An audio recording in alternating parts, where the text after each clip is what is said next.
Hello बच्चों, आज मैं आप लोगों को बिहार बोर्ड में इंटर का जो 12th क्लास का 2026 का जो इम्पोर्टेंट क्वेश्चन है इतिहास का, वो आप लोगों के सामने लेकर के आए हुए हैं। लघु उत्तरीय प्रश्न जो 2 नंबर का पूछता है, जिसको आपको 50 शब्दों में देना होगा। टोटल आपको 30 क्वेश्चन आएंगे। 30 में से आपको 15 क्वेश्चन ही बनाना है 50 शब्दों में। तो यहाँ पर 30 सवाल मैं लेकर के आया हूँ। यही 30 सवाल आप लोगों को अपने याद करना है और परीक्षा में जाकर के हूबहू जा करके लिख देना है।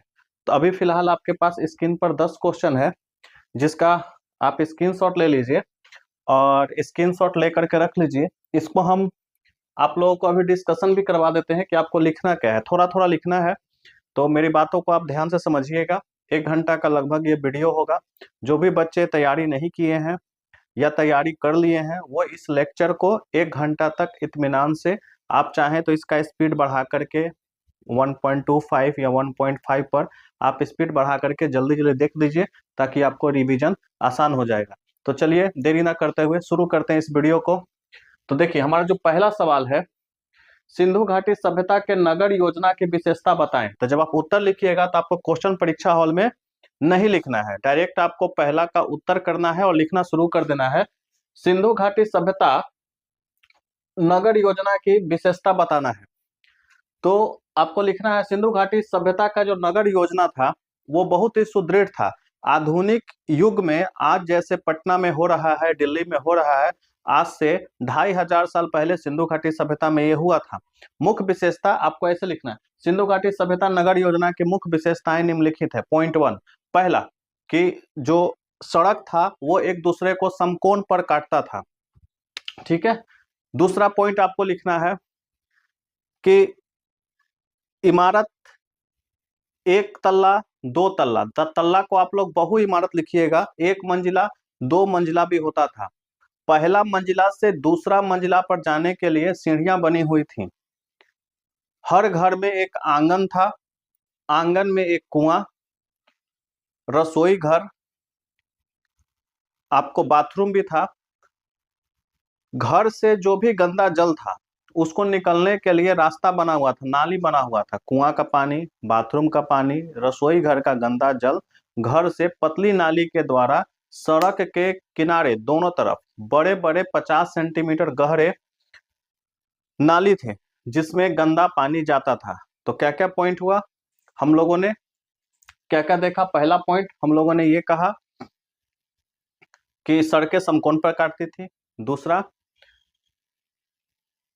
एक इमारत बहुमंजिला इमारत का भी प्रमाण यहाँ पर सिंधु घाटी सभ्यता में मिला है। तीसरा, जल निकासी का बहुत ही सुदृढ़ प्रावधान किया हुआ था।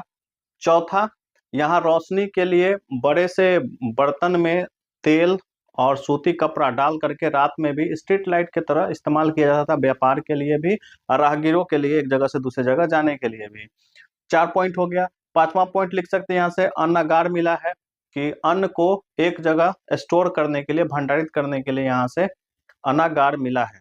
और लिखिएगा तो सामूहिक स्नानागार मिला है मोहनजोदड़ो से। बड़ा बड़ा दुर्ग मिला है, जो एक ऊंचे टीला पे था, एक नीचे टीला पे था। पूरे शहर को चारों ओर से किलाबंदी किया गया था। तो लगभग 6-7 पॉइंट हो गया। आपको इसमें से जो भी याद होता है 4 पॉइंट 5 पॉइंट लिख करके छोड़ देना है। ठीक है। अब आइए दूसरा क्वेश्चन पे आते हैं। हड़प्पा सभ्यता में शवों के दाह संस्कार कितने प्रकार से होता था। देखिए यहाँ क्या क्वेश्चन आ गया, शव का जो दाह संस्कार है वो कितने प्रकार से किया जाता था। उत्तर लिखिएगा, हड़प्पा सभ्यता में शवों के दाह संस्कार 3 प्रकार से होते थे। पहला, शव को जलाकर। दूसरा, शव को दफनाकर। तीसरा, शव को खुले में छोड़कर जंगल में या ऊंचे पहाड़ पर छोड़ दिया जाता था, जहां से जंगली जानवर गिद्ध, चिल, बाज शव को खा करके साफ सुथरा शहर को करता था। ये इसमें से तीनों तरीका आज भी आधुनिक युग में होता है, जलाना, दफनाना, शव को खुला में छोड़ना। पारसी धर्म में खुला में शव को छोड़ा जाता है। खैर ये 3 पॉइंट था, 3 तरीका से शव दाह संस्कार होता था, ये लिख देना है। तीसरा सवाल है हमारा, हड़प्पा सभ्यता के 4 प्रमुख नगरों के नाम लिखिए। हड़प्पा सभ्यता के प्रमुख 4 नगर निम्नलिखित हैं। पहला, हड़प्पा। दूसरा, मोहनजोदड़ो। तीसरा, कालीबंगा, चौथा लोथल। 4 लिखना है। अगर 5 आ जाता है तो भी आप लिख सकते हैं।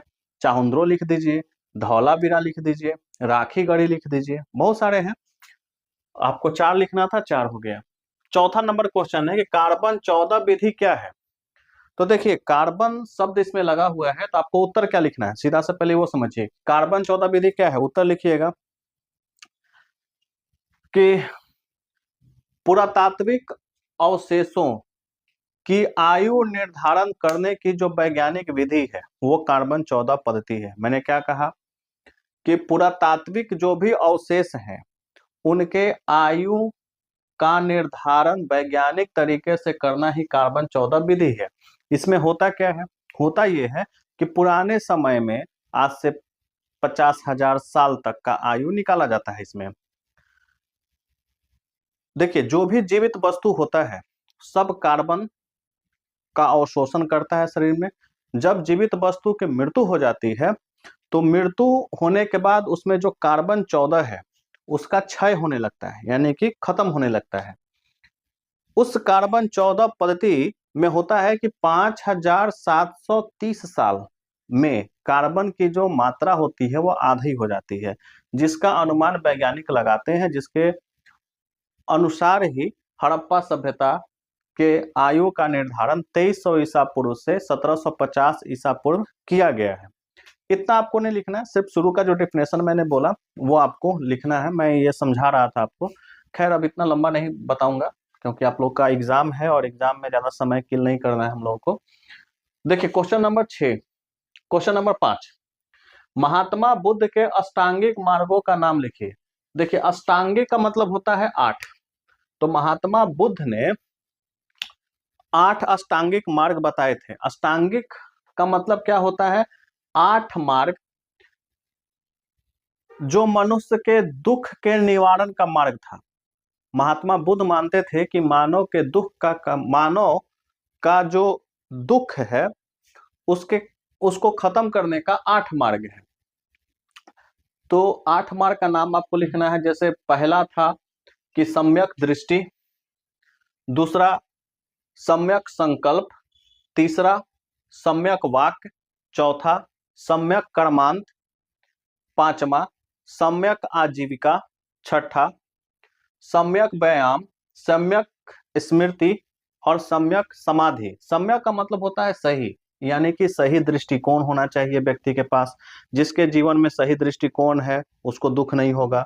दूसरा कि सही संकल्प हो, तीसरा सही वाणी हो, बोलने वाला हो, वाक्य हो, चौथा सही कर्म करने वाला हो, पांचवा सही आजीविका हो जिसका, छठा सही व्यायाम हो, सही तरीके से व्यायाम करता हो, सातवां सही उसकी स्मृति हो और आठवां सही रूप से समाधि लेता हो।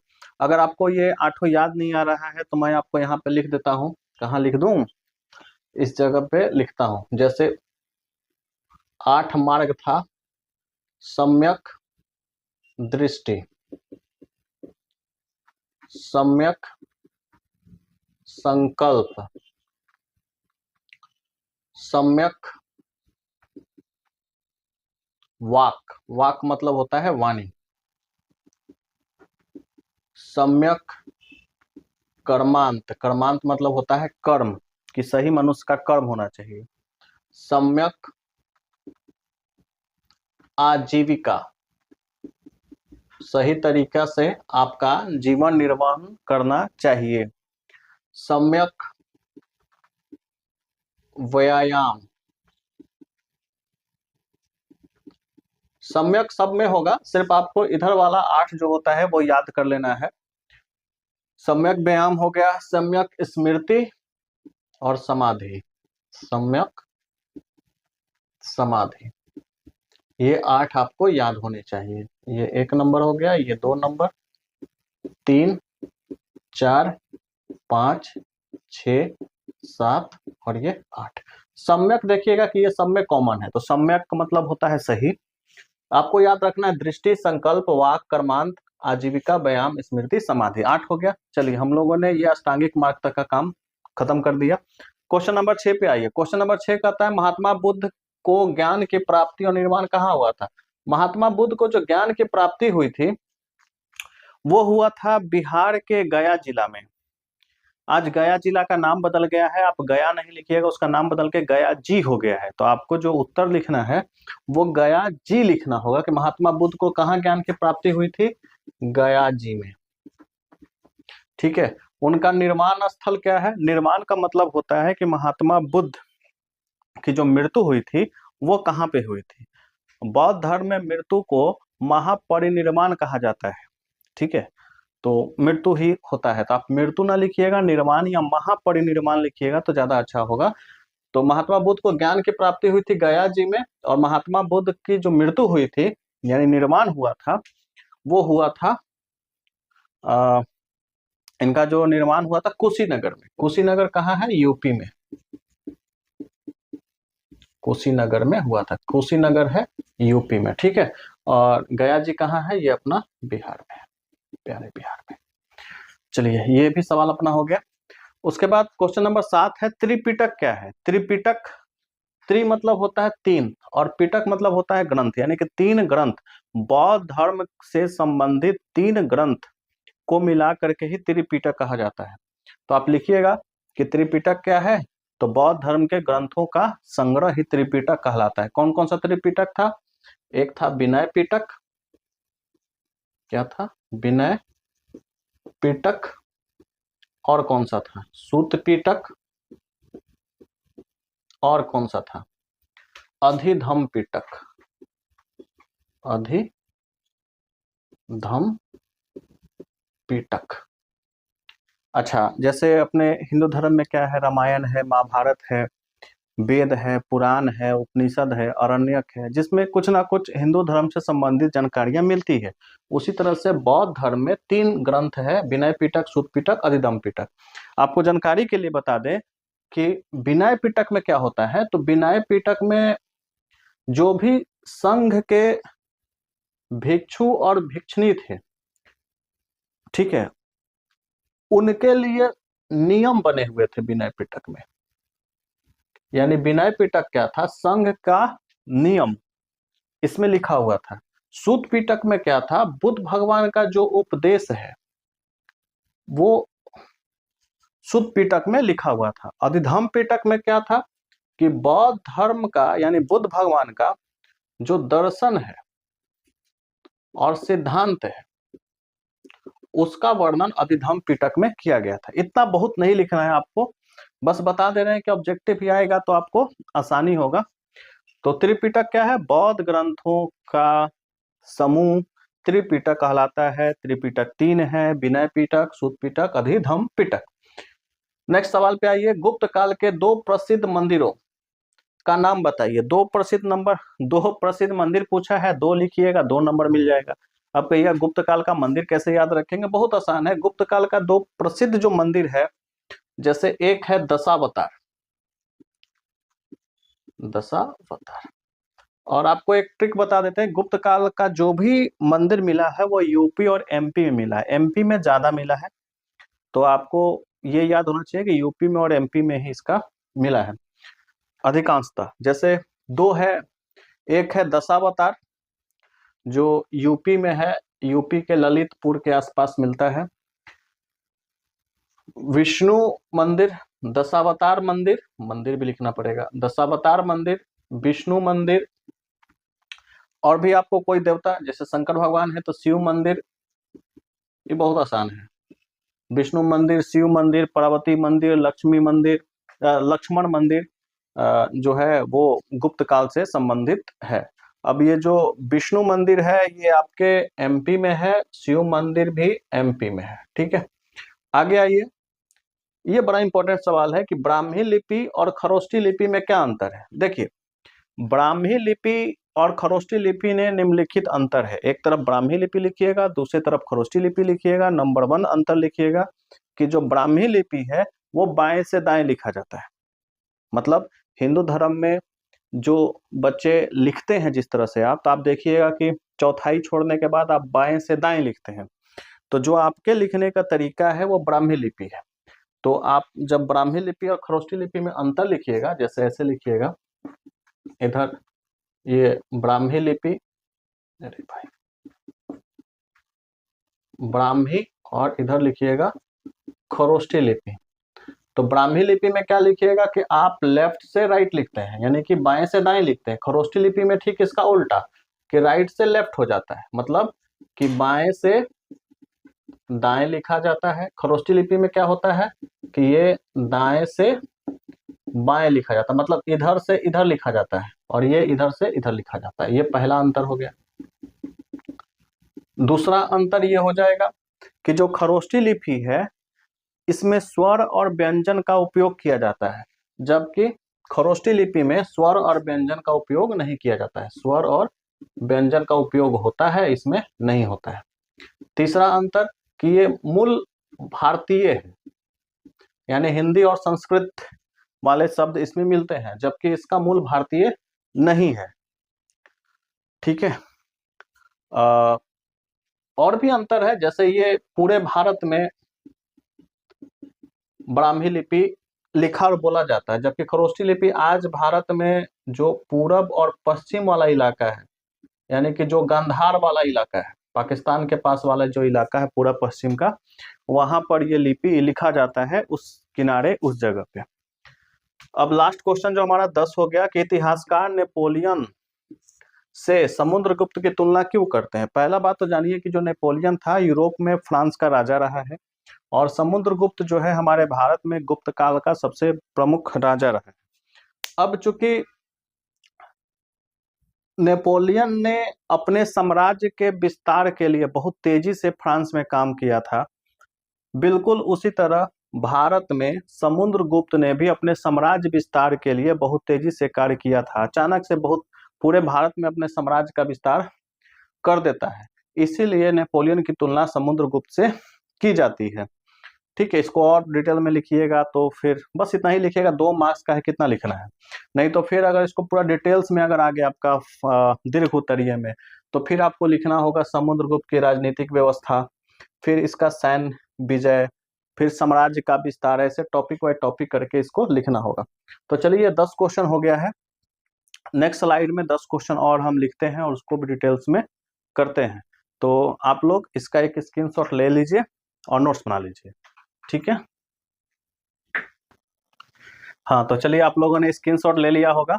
अब जो 10 क्वेश्चन और है, 20 नंबर 10 तक मैंने कर दिया था, 11 के बाद 20 तक ये क्वेश्चन आपके सामने है, इसका भी आप स्क्रीनशॉट लीजिएगा तो ले लीजिए। अब हम एक एक करके इसको हम लोग सोल्व करेंगे। जैसे 11 नंबर हमारा क्वेश्चन है कि वर्ण और जाति में क्या अंतर है। तो देखिए 2 नंबर का प्रश्न है, बहुत ज्यादा लिखना नहीं है, 2 अंतर लिख देना है। पहला आप लिखिएगा वर्ण और जाति में निम्नलिखित अंतर है। एक तरफ वर्ण लिखिएगा, दूसरी तरफ जाति लिखिएगा, मतलब एक तरफ ऐसे वर्ण लिख देंगे और दूसरी तरफ यहाँ जाति लिख देंगे, जिसमें पहला में लिखेंगे क्या कि वर्ण जो होता है ये कर्म पर आधारित है और जाति जन्म से आधारित है। मतलब कि वर्ण जो है 4 है, ब्राह्मण, क्षत्रिय, वैश्य और शूद्र। उसमें अगर आपका कर्म अच्छा है तो आप नीचे से ऊपर या ऊपर से नीचे जा सकते हैं अपने गुण के आधार पर, कर्म के आधार पर। लेकिन जाति कभी भी चेंज नहीं हो सकता है। जो व्यक्ति जिस जाति में जन्म ले लिया, कर्म उसका कितना भी महान हो, वो उसी जाति का होगा। ठीक है, यानी दूसरा अंतर यह हो सकता है कि चूंकि वर्ण में हम नीचे से ऊपर, ऊपर से नीचे आ सकते हैं, इसका मतलब है कि खुली व्यवस्था है, और जबकि जाति एक बंद व्यवस्था है, क्योंकि जाति तो कभी चेंज ही नहीं हो सकता है। तो ये आपका 2 अंतर हो गया। तीसरा अंतर और लिखना है तो तीसरा अंतर में लिख सकते हैं कि वर्ण 4 है और ये हजारों है, हजारों उपसमूह है। 4 कौन कौन सा है, ब्राह्मण, क्षत्रिय, वैश्य और शूद्र, 4 है। उसके अलावा आप देखिएगा कि जनरल में तो हो गया, ओबीसी में बहुत सारी जातियां हैं, एससी में अलग अलग जातियां हैं, जातियों में भी उप जातियां हैं, तो उस तरह से हजारों उपजाति में बटा हुआ है। तो आपको 3 मैंने बता दिया, 2 जो भी याद हो वो आप लिख सकते हैं। अगला क्वेश्चन है कलिंग युद्ध का अशोक पर क्या प्रभाव पड़ा था। देखिए तो उत्तर लिखिएगा, कलिंग युद्ध का अशोक पर बहुत ही सकारात्मक प्रभाव पड़ा था। कलिंग युद्ध के बाद राजा अशोक का हृदय पिघल गया, लाखों लोगों की मृत्यु हो गई, तकरीबन 1.5 लाख से ज्यादा लोग गिरफ्तार कर लिए गए।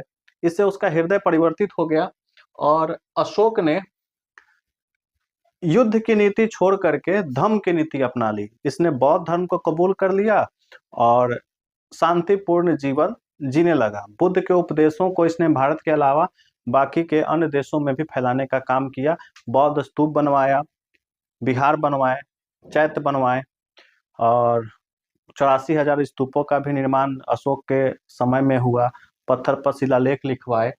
तो कलिंग युग का अशोक के जीवन पर यह प्रभाव पड़ा। अगला क्वेश्चन है कि मीराबाई या गुरु नानक देव का संक्षिप्त परिचय दीजिए। देखिए, बात करें मीराबाई या गुरु नानक देव में से कोई एक हम दोनों बता देते हैं। मीराबाई जो है, तो मीराबाई के बारे में आप लिखिए कि मीराबाई का जन्म कब हुआ है। इसका एग्जैक्ट तो डेट नहीं है, लेकिन 1516 ईस्वी माना जाता है कि राजस्थान में इनका 1516 ईस्वी में मीराबाई का जन्म चौकड़ी गांव में हुआ था। इनके जो पति थे, इनके पिता जोधपुर के रतन सिंह राठौर थे। इनकी शादी हो गई थी मेवाड़ के राजा महाराणा संग्राम सिंह से। इनके ससुर राणा सांगा थे, बहुत बड़े राजा थे, बहुत चक्रवर्ती राजा थे राणा सांगा। इनके पति की मृत्यु बहुत ही कम समय में ही हो गई थी। उसके बाद इनके ससुर की भी मृत्यु हो गई, इनके पिता की भी मृत्यु हो गई, ये अकेली रह गई। तो इनका जीवन सांसारिक जीवन से विरक्त होकर के कृष्ण की भक्ति में लग गया। ये घुंघरू पहन करके नाचने लगी, कृष्ण का प्रेम में भक्ति में लीन रहने लगी, नृत्य करने लगी, गायन करने लगी। इनके ससुराल वालों को वो चीज पसंद नहीं आया, तो ससुराल वालों ने इनको जहर का प्याला दिया पीने के लिए। कहा जाता है कि जहर का प्याला भी कृष्ण का नाम लेकर के पी गए, इनकी मृत्यु नहीं हुई। सांप से इनको डसवाया गया, सूली पर चढ़ाया गया, किसी कारण से ये हर बार बच जाती थी। फिर तुलसीदास के संपर्क में आने के बाद ये वृंदावन चली जाती है अपना ससुराल छोड़ करके, और कृष्ण की भक्ति में ही लीन होने लगती हैं। धीरे धीरे अंत समय में पूरे उत्तर भारत का भ्रमण करते करते अंत में गुजरात के द्वारिका चली जाती हैं और वही कृष्ण के भक्ति में इनकी मृत्यु हो जाती है। संभवतः 1574 में इनकी मृत्यु हो जाती है। तो ये एक संक्षिप्त परिचय देना इतना काफी है। गुरु नानक देव जो है सिख धर्म के संस्थापक हैं। इनका जन्म अमृतसर में तलवंडी में हुआ था और ये भक्ति आंदोलन जिस समय चल रहा था, उस समय जो भी हिंदू धर्म में या अन्य धर्मों में जो भी पाखंड था, अंधविश्वास था, कुरीतियां थी, ऊंच नीच का भाव था, उन सब के खिलाफ इन्होंने सिख धर्म की स्थापना की थी। ये श्रीलंका, मक्का, मदीना कई जगहों पर घूमे और समाज को निर्गुण का संदेश दिया, निर्गुण का संदेश दिया। इनके जो भी उपदेश थे उसको गुरु ग्रंथ साहिब किताब में संकलित किया गया है। तो ये एक संक्षिप्त परिचय है गुरु नानक देव जी का। आगे देखिए, अगला क्वेश्चन है कि अकबर को राष्ट्रीय शासक क्यों कहा जाता है। तो देखिए, अकबर को राष्ट्रीय शासक कहा जाता है, इसके कई कारण है, लेकिन 2 नंबर का है तो 2 पॉइंट ही बता देते हैं कि अकबर को राष्ट्रीय शासक इसलिए कहा जाता है क्योंकि पहला, अकबर मुस्लिम होते हुए भी सभी धर्मों को समान दृष्टिकोण से देखता था। इसने, आप देखिएगा कि हिंदू राजाओं की कन्याओं से उनका विवाह किया। जोधाबाई है, जोधाबाई से इनका विवाह हुआ और जोधाबाई के बाद ये जोधाबाई को उनके धर्म के अनुसार यानी हिंदू धर्म के अनुसार पूजा करने की अनुमति देते हैं। उनका रहन सहन, खान पान जो उनको पसंद था उस तरह से करते हैं। इसके अलावा सिर्फ अपनी प्रजा के बीच में ही ये धार्मिक सहिष्णु व्यक्ति थे, मतलब इनके नजर में सभी धर्म समान था। पहला तो ये हो गया। दूसरा कि सभी धर्म समान था तो उसके लिए हिंदू मुस्लिम सबके लिए इन्होंने दीन ए इलाही धर्म चलाया, जिसमें कोई भी व्यक्ति स्वेच्छा से उसको अपना सकता था। राजा होते हुए भी कभी इन्होंने किसी को तलवार के बल पर ये करने का प्रयास नहीं किया कि आप हमारे धर्म को, मुस्लिम धर्म को ही आप अपनाओ। तो चूंकि एक राजा के अंदर ये जो गुण था कि सभी धर्म को, सभी जनता को एक समान समझना, यहाँ तक कि ये जजिया कर भी हिंदू का समाप्त कर देते हैं, यात्रा कर भी हिंदू और मुस्लिम सबका समाप्त कर सकते हैं, कर देते हैं। तो चूंकि इन्होंने कोई जनता की भलाई की अनेक ऐसे काम किए हैं, इसलिए अकबर को राष्ट्रीय शासक का दर्जा दिया जाता है। अगला क्वेश्चन है कि मुगल दरबार में अभिवादन के क्या तरीके थे। देखिए, मुगल दरबार में अभिवादन के तरीके हर राजा के समय अलग अलग हुआ। जैसे एक जो पहला तरीका है सिजदा, ये बहुत ही फेमस था। तो एक तरीका तो था सिजदा। सिजदा में होता क्या था कि घुटनों पर बैठकर सर को झुकाना सिजदा कहलाता था, जिसको शाहजहां ने बंद कर दिया। और इसको बंद करने के बाद शाहजहां ने जमी बोस नाम की प्रथा को चलाया। जमी बोस क्या था? जमी बोस का मतलब होता है जमीन को चूमना। जमीन को चूमना यानी कि बैठकर या लेट करके जमीन को चूमा जाता था। फिर एक और था, आप देखिएगा, कार्निस। कार्निस नहीं, कोर्निस। कोर्निस एक अभिवादन का तरीका था जिसमें दाएं हाथ की तलहटी को सर पर रख करके नीचे उसको झुका करके सजदा ये किया जाता था। मतलब सर को यानी दाएं हाथ की तलहटी को सिर पर रख कर आगे झुकना, ये आप कह सकते हैं। और सिजदा तो बताइए दिए कि घुटना पर बैठकर क्या करना था, घुटना पर बैठकर झुकना होता था या जमीन पर लेटना होता था, सिर झुकाना होता था। क्या झुकाते थे? सिर झुकना होता था। ये हो गया। तो कहां तक हम लोगों ने कर लिया? मुगल दरबार में अभिवादन के तरीके हो गए। अगला क्वेश्चन है अकबर का जन्म कब हुआ था और कहाँ हुआ था। देखिए, तो बहुत आसान, सबको पता होगा। अकबर का जो जन्म हुआ है वो हुआ है 15 अक्टूबर 1942 को। कब हुआ इसका जवाब हो गया। कहाँ हुआ था? तो ये हुआ था अमरकोट के राजा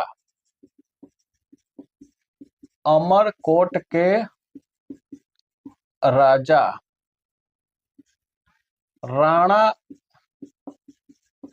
बीरसाल के महल में। अकबर की मां का क्या नाम था? हमीदा बानो बेगम। नेक्स्ट क्वेश्चन, 1857 की क्रांति का तत्कालिक कारण क्या था। देखिए, 1857 की क्रांति के कई कारण थे, लेकिन जो तत्कालिक कारण था वो था गाय और सुअर की चर्बी लगा जो कारतूस का इस्तेमाल हुआ था, वो इसका तत्कालिक कारण था। इसके बारे में आप लिख लीजिएगा। 1857 की क्रांति का तत्कालिक कारण क्या था? कहा यह गया था कि बंदूक इनफील्ड नाम की एक नई कारतूस आई थी, जिसमें होता यह था कि कहा जाता था कि कारतूस में गाय या सुअर की चर्बी लगा हुआ था। और जैसे मान लीजिए कि ये हमारा कारतूस है, उसमें आगे गाय या सुअर का चर्बी लगा होता था, जिसको दांत से घींचना पड़ता था। बंदूक को ऐसे करके उसमें 2 गोली डालना पड़ता था, फिर ऐसे बंद करके गोली चलता था। तो चूंकि हर कारतूस में भारतीय जो भी सैनिक थे, तो सैनिकों में हिंदू और मुस्लिम थे, जिनसे उनको जब ये पता चला कि गाय और सुअर की चर्बी लगी हुई है कारतूस में, जिससे सैनिकों की जो धार्मिक भावना थी वो आहत हो गई और उन्होंने बंदूक चलाने से मना कर दिया। इसी का विद्रोह आप देखिएगा कि हुआ। और 1857 की क्रांति एक सैनिक विद्रोह के रूप में भी हो गई, क्योंकि सैनिकों ने विद्रोह कर दिया था कि हम बंदूक नहीं चलाएंगे। आगे आप देखिए, अगला क्वेश्चन है वीर कुंवर सिंह कौन थे। तो वीर कुंवर सिंह 1857 की क्रांति में बिहार का नेतृत्व किया था अंग्रेजों के खिलाफ। वीर कुंवर सिंह भोजपुर जिला में जगदीशपुर के जमींदार थे। उनको राजा भी कहा जाता था कि जमींदार थे। और अंग्रेजों के खिलाफ 80 वर्ष की आयु में इन्होंने अंग्रेजों का दांत खट्टा कर दिया था। जगदीशपुर, आरा, आजमगढ़, बनारस, यहाँ तक सभी को हरा करके उसके बाद जब वो यूपी से बिहार वापस लौट रहे थे, गंगा नदी पार कर रहे थे, तो वहां पर भी आने के क्रम में सैनिकों को पता चल गया और उन्होंने गोली चला दी। गोली उनके बाएं हाथ पर लगा और कहा यह जाता है कि गोली लगने से उनका जहर शरीर में फैलने लगा, तो उन्होंने अपना हाथ काट करके गंगा माँ को दे दिया। और उसके 3 दिन के बाद बहुत ज्यादा ब्लडिंग हो जाने के वजह से वीर कुंवर सिंह का मृत्यु आरा में ही हो गया। और इनकी मृत्यु अप्रैल 1858 1858 अप्रैल में हो गया। 23 या 26 तारीख को ही इनकी मृत्यु हो गई थी। तो वीर कुंवर सिंह भी हो गए। सर एडमंड लुटियंस कौन थे? देखिए, सर एडमंड लुटियंस एक वास्तुकार थे, आर्किटेक्ट थे, जिनका काम बिल्डिंग बनाना था। इन्होंने कैनॉट पैलेस जो दिल्ली में है और राष्ट्रपति भवन, उसका निर्माण इन्होंने किया है। उपनिवेशवाद से क्या समझते हैं? ये बहुत इंपॉर्टेंट क्वेश्चन है। उपनिवेशवाद का मतलब होता है कोई भी कमजोर देश। उपनिवेशवाद का मतलब होता है कि कोई शक्तिशाली देश अपने से कमजोर देश पर अपनी महत्वाकांक्षा या स्वार्थ को पूरा करने के लिए, अपने हितों को साधने के लिए उस कमजोर देश का शोषण करता है। तो कमजोर देश उपनिवेश कहलाता है और ये प्रक्रिया उपनिवेशवाद कहलाती है। ये सीधे शब्दों में ये समझिए कि शक्तिशाली देश का कमजोर देश पर अपने स्वार्थों को सिद्ध करने के लिए जो भी प्रक्रिया अपनाई जाती है वो प्रक्रिया उपनिवेशवाद कहलाती है। तो आप इसका एक स्क्रीनशॉट ले लीजिए, आगे 10 क्वेश्चन और लाएंगे, 21 से 30 क्वेश्चन। ठीक है, चलिए आप स्क्रीनशॉट इसका ले लीजिए। तो आप लोगों ने स्क्रीनशॉट ले लिया होगा। अभी नेक्स्ट क्वेश्चन है 21 से लेकर के 30 तक, इसको हम लोग अभी डिस्कस करेंगे। तो हमारा क्वेश्चन नंबर जो 21 है वो है चंपारण सत्याग्रह क्या था? उत्तर लिखिएगा। 1917 में गांधी जी के पास चंपारण से राम कुमार शुक्ल नाम का व्यक्ति गांधी जी के पास पहुंचते हैं और गांधी जी से बोलते हैं कि चंपारण में नील की खेती अंग्रेजों के द्वारा जबरदस्ती करवाई जा रही है, जिसमें एक नियम बना है कि 20 कट्ठा में से 3 कट्ठा जमीन पर नील की खेती करनी होगी। अब नील की खेती करने से होता यह है कि 2-3 साल नील की खेती करने से वो जमीन बंजर हो जाता है। अगले बार 3 साल के बाद फिर 17 कट्ठा ही खेत बचेगा। 20 कट्ठा में से 3 कट्ठा आपका खराब हो गया, बचा 17 कट्ठा। 17 कट्ठा में से 3 कट्ठा फिर नील की खेती होगी। 3-4 साल के बाद किसान के पास अब 14 कट्ठा जमीन बचेगा, बाकी जमीन बंजर हो जाएगी। 14 कट्ठा में से फिर 3 कट्ठा पे वो नील की खेती करेगा। 3-4 साल के बाद फिर किसान के पास 11 कट्ठा जमीन होगा और एक समय ऐसा आएगा कि किसान जमीन विहीन हो जाएगा। ये चंपारण के किसानों की समस्या थी, जिसको लेके राजकुमार शुक्ल गांधी जी के पास पहुंचे थे। गांधी जी ने उनका निमंत्रण स्वीकार किया और गांधी जी बिहार के चंपारण में 1917 पहुंचते हैं। यहाँ आकर के किसानों से मिलने के बाद उनको सारा हकीकत पता चलता है कि ऐसे तो किसान बर्बाद हो जाएंगे। किसानों के साथ गांधी जी ने अंग्रेजों के इस नियम का विरोध किया, जिसे 3 कट्ठिया पद्धति भी कहते हैं कि 3 कट्ठा खेत पर नील की खेती करना अनिवार्य है। गांधी जी के सत्याग्रह के बाद अंग्रेजों ने अपना ये कानून नियम वापस ले लिया और इस तरह से किसानों को 3 कट्ठिया पद्धति से मुक्ति मिल गया और भारत की धरती पर गांधी जी के द्वारा किया जाने वाला यह पहला सत्याग्रह था जो चंपारण में शुरू हुआ था। इसे ही चंपारण सत्याग्रह कहते हैं। मैंने कुछ बड़ा बताया है, आप इसको छोटे शब्दों में कर लीजिए, ठीक है, और अपने हिसाब से आप इसको लिख लीजिएगा। अगला क्वेश्चन है कम्युनल अवार्ड क्या है? कम्युनल अवार्ड को हिंदी में सांप्रदायिक पंचाट भी कहते हैं। अब ये है क्या? अब ये कम्युनल अवार्ड है क्या? कम्युनल अवार्ड 16 अगस्त 1932 को ब्रिटेन के प्रधानमंत्री रैमजे मैकडोनाल्ड के द्वारा भारतीय लोगों को, हिंदू को छोड़ करके मुस्लिम, सिख, ईसाई और दलितों को पृथक निर्वाचन क्षेत्र दिया गया था। दलितों को 2 तरह का पृथक निर्वाचन क्षेत्र मिला हुआ था। पहला कि जिसमें सिर्फ दलित ही चुनाव लड़ेंगे और वोट भी देंगे, ठीक है। और दूसरा था सामान्य मताधिकार का प्रयोग, यानी कि दूसरे सामान्य वर्गों को भी दलित समाज वोट दे सकता था, यानी दलितों को 2 वोट देने का अधिकार था, एक अपने समाज को और दूसरा सामान्य जो चुनाव हो रहा है मतदाता वहां भी। यही कम्युनल अवार्ड था जिसे गांधी जी, इसके अलावा देश के बड़े नेता ने अस्वीकार कर दिया और इसे काला कानून बोला, जिसका विरोध पूरे देश में जोर शोर से हुआ। बाद में कम्युनल अवार्ड को अंबेडकर साहब पूना पैक्ट के द्वारा गांधी जी के साथ 1932 में पूना पैक्ट करते हैं, जिसके द्वारा कम्युनल अवार्ड को रद्द किया जाता है। तो कम्युनल अवार्ड क्या था? सामान्य भाषा में आप लिखिएगा कि कम्युनल अवार्ड 16 अगस्त 1932 को ब्रिटेन के प्रधानमंत्री मैकडोनाल्ड के द्वारा दिया गया सिख मुस्लिम दलितों को पृथक निर्वाचन क्षेत्र दिया गया था। नेक्स्ट क्वेश्चन है रॉलेट एक्ट पर संक्षिप्त टिप्पणी लिखिए। अब ये रॉलेट एक्ट क्या है? 1919 में ऐसा हुआ था कि 1919 में मॉन्टेग्यू और चैम्सफोर्ड ने एक सुधार अधिनियम लाया था, जिसमें कोई भी भारतीय खुश नहीं था इस नियम के द्वारा, और हर जगह इसका विरोध हो रहा था। गांधी जी ने भी इसका विरोध किया। जब असंतोष बढ़ने लगा तब अंग्रेजों ने इस असंतोष को दबाने के लिए रॉलेट एक्ट लाया था। रॉलेट एक्ट एक ऐसा कानून था जो बिना अपील, बिना दलील और बिना वकील के किसी भी व्यक्ति को पकड़ करके जेल में बंद कर देता था। तो सामान्य भाषा में आप लिखिएगा, चूंकि आपको लघु उत्तरीय लिखना है, 50 शब्दों में लिखना है, तो आप बस इतना लिखिएगा कि रॉलेट एक्ट 1919 में लाया गया था, जो बिना अपील, बिना दलील और बिना वकील के किसी भी व्यक्ति को जेल में बंद कर देने का कानून था।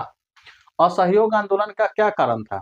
देखिए, असहयोग आंदोलन 1920 में गांधी जी के द्वारा शुरू किया गया उनका पहला आंदोलन था, जिसके कई कारण थे, जिसमें से 2 मुख्य कारण, एक तो ये रॉलेट एक्ट ही था। रॉलेट एक्ट था जिसमें किसी भी भारतीय को अंग्रेज जब चाहे जेल में डाल सकता था, जिसके विरोध में जलियांवाला बाग में लोग इकट्ठा हुए थे और जनरल ओ डायर के निर्देश पर वहां हजारों लोगों को गोली मार दिया गया था। तो ये 2 कारण था, एक तो रॉलेट एक्ट के विरोध में असहयोग आंदोलन हुआ था, दूसरा जलियांवाला बाग हत्याकांड के खिलाफ असहयोग आंदोलन शुरू किए थे गांधी जी। तो ये इसके 2 मुख्य कारण थे। फिर अगला क्वेश्चन है प्लासी के युद्ध के 2 कारण क्या थे? देखिए, प्लासी का युद्ध 23 जून 1757 को कंपनी के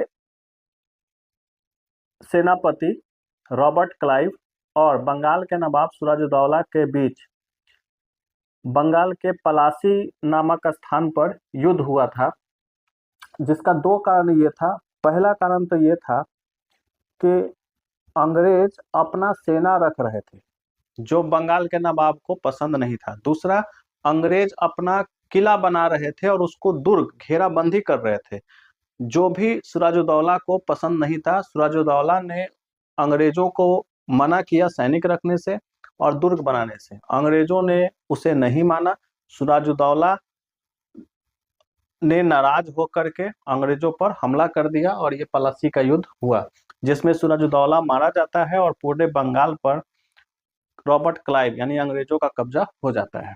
अगला क्वेश्चन है क्रिप्स मिशन भारत कब आया? देखिए, क्रिप्स मिशन भारत कब आया, तो इसका आंसर सिंपल सा हो जाएगा, 1942 में आया। और इसके अध्यक्ष कौन थे? तो इसके अध्यक्ष क्रिप्स थे। Next question, cabinet mission Bharat क्यों आया? कैबिनेट मिशन जो भारत आया था वो 1946 में आया था।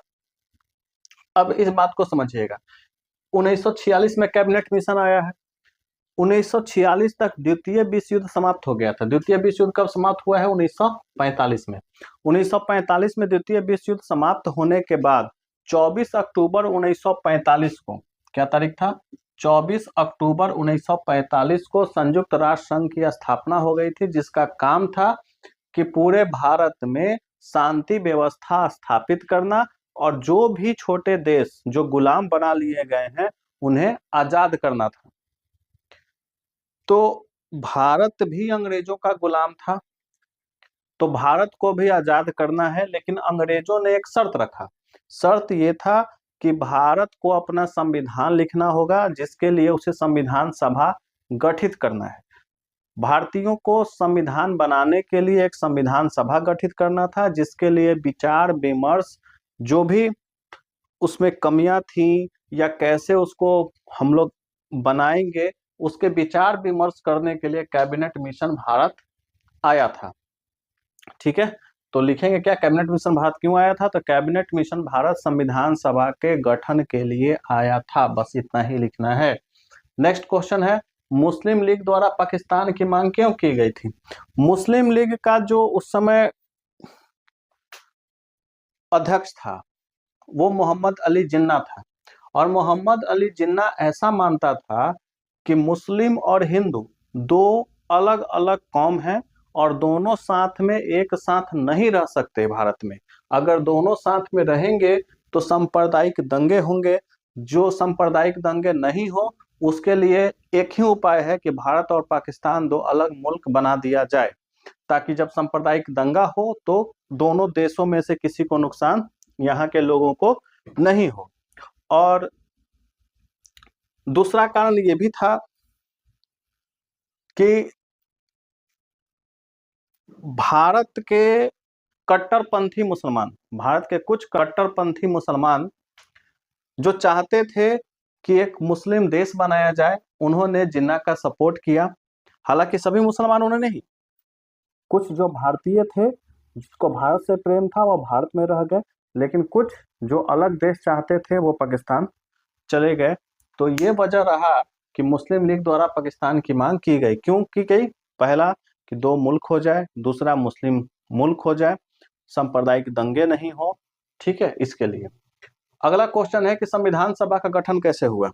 अब ये देखिए, संविधान सभा, अभी जो हम लोग कैबिनेट मिशन की बात कर रहे थे, जो आया ही था, कैबिनेट मिशन क्यों आया था, संविधान सभा के गठन के लिए आया था। संविधान सभा का गठन होने का एक तरीका था क्या, कि संविधान सभा में कौन लोग जाएंगे उसके लिए चुनाव करना था। तो संविधान सभा का गठन कैसे हुआ था, तो हुआ था कि जुलाई 1946 में चुनाव हुआ था। चुनाव हुआ था कितने, 389 सदस्यों में। अब ये जो 389 सदस्य थे, इसमें से 296 सदस्यों ने ही हिस्सा लिया चुनाव में। 296 में से आप देखिएगा कि 208 सदस्य कांग्रेस से चुन करके आते हैं, फिर 78 सदस्य मुस्लिम लीग से और 15 सदस्य जो थे वो अन्य पार्टी से चुन करके आते हैं। जब आप जोड़िएगा तो ये हो जाएगा आपका 8 8 16 ये 78 नहीं, सॉरी ये 73 था। ये मतलब 208, 73 और 15, इन तीनों को जब आप जोड़िएगा तो 296 आएगा। यानी कहने का मतलब ये है कि 296 सदस्यों का चुनाव हुआ, जिसमें से 208 सीटें कांग्रेस को मिली, 73 मुस्लिम लीग को मिली, 15 अन्य पार्टियों को मिली। और नवंबर 1946 को संविधान सभा का गठन हुआ, जिसमें से आप देखिएगा कि 9 दिसंबर को, शायद यहाँ नहीं दिख रहा होगा, 9 दिसंबर 1946 को अस्थायी सदस्य के रूप में सच्चिदानंद सिन्हा को अस्थायी सदस्य बनाया जाता है। किसका, संविधान सभा का अस्थायी सदस्य, और उसके ठीक 2 दिन के बाद 11 दिसंबर 1946 को, कितने तारीख को, 11 दिसंबर 1946 को डॉक्टर राजेंद्र प्रसाद को स्थायी सदस्य बनाया जाता है। अस्थायी सदस्य नहीं, अध्यक्ष, यहाँ मैंने सदस्य लिख दिया था क्या, ये अध्यक्ष होंगे। अस्थायी अध्यक्ष सच्चिदानंद सिन्हा को बनाया जाता था, और डॉक्टर राजेंद्र प्रसाद को अस्थायी अध्यक्ष बना दिया गया जब तक कि संविधान हमारा बन करके तैयार नहीं हो गया था। ठीक है, तो इतना लंबा नहीं आपको लिखना है, मैं बस आपको समझाने के लिए कर रहा हूँ, कि कई किताबों में ये चीज स्पष्ट नहीं है कि संविधान सभा का गठन कैसे हुआ था। आपको सिंपल लिखना है कि संविधान सभा का गठन 389 सदस्यों के चुनाव में 296 सदस्यों ने हिस्सा लिया। 296 में से 93, 208 कांग्रेस को मिला, 73 मुस्लिम लीग को मिला, 15 अन्य पार्टियों को मिला। चुनाव, अब बताइए इसमें से चुनाव कौन जीता, कांग्रेस जीता। तो जब कांग्रेस जीता है तो कांग्रेस ही संविधान सभा का गठन करेगी, और संविधान सभा का गठन हुआ कब, तो नवंबर 1946 में। नवंबर 1946 में संविधान सभा का गठन हुआ, और दिसंबर में अध्यक्ष बना, अस्थायी अध्यक्ष सच्चिदानंद सिन्हा बने। उसके 2 दिन के बाद 11 दिसंबर 1946 को डॉक्टर राजेंद्र प्रसाद बने। फिर ड्राफ्टिंग कमेटी बना, जिसके अध्यक्ष डॉक्टर भीमराव अंबेडकर थे, जिन्होंने संविधान का निर्माण किया, और इस तरह से संविधान सभा का गठन हुआ। नेक्स्ट देखिए, अगला क्वेश्चन है कि रैयतवाड़ी व्यवस्था क्या है। अब एक बात समझिए कि रैयत का मतलब होता है किसान।